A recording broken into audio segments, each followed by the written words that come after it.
Oui, c'est grave. C'est grave c'est grave de jouer une deuxième période comme celle qu'on a jouée. Voilà, c'est ça qui est grave. On ne peut pas avoir autant d'écart entre une première période, on va dire solide, où on a les meilleures occasions, même si on aurait été bien inspiré de mener à la pause. Parce qu'on sait que contre cette équipe de Montpellier, il ne faut pas concéder l'ouverture du score. On a eu l'occasion de prendre l'avantage, on ne l'a pas fait. Enfin, c'est quand même pas une raison pour concéder 3 buts sur ou des erreurs, ou du laxisme, ou un manque d'effort. Comme ça s'est passé en deuxième période. Voilà, donc ça va changer, ça va changer. Oui, très en colère, voilà. Je suis autant responsable que les joueurs de cette défaite, mais mon équipe, c'est celle de la première période, c'est pas celle de la deuxième période. Voilà, ça c'est sûr. Donc il va falloir qu'il y ait des remises en cause, individuelles, collectives, et puis à moi de prendre les bonnes décisions dans les jours qui viennent pour retrouver le chemin de la victoire. Voilà. Et en championnat, on sera bien inspiré de gagner le prochain, parce qu'on a pris du retard maintenant sur le podium, qui est notre objectif. On est à 6 points et il va falloir regrignoter ce retard petit à petit. Et bien évidemment que le prochain match de championnat devient très très important.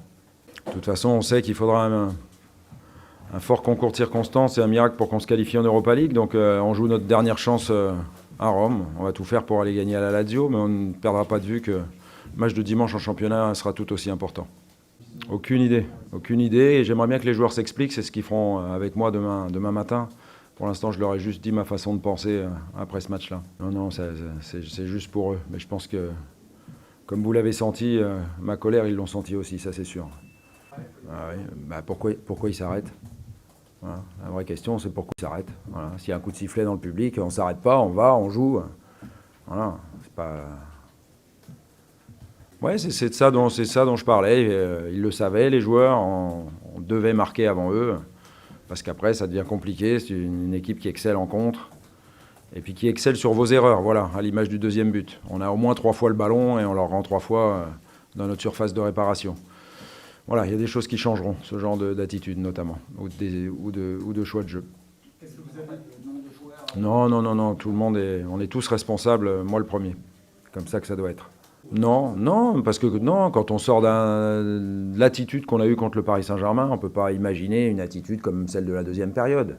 Voilà, c'est pour ça qu'on est trop irrégulier, on est trop sur courant alternatif, pas que dans le jeu, mais aussi dans les attitudes. En deuxième période, j'ai pas vu une équipe comme en première qui défendait les uns pour les autres, qui faisait les efforts, qui faisait les courses offensives, qui amenait du mouvement, qui amenait de la simplicité. Après, on a essayé chacun essayé de faire son petit numéro à 1-0 et voilà, c'est pas l'Olympique de Marseille, ça, la deuxième période. Donc encore une fois, il va falloir que ça change et très vite. Non, Montpellier a joué comme ils jouent d'habitude. Ils sont très très solides derrière. Ils sont très opportunistes. Ils jouent sur vos erreurs. Ils vous mettent la pression. Ils vont au duel. Ils combattent.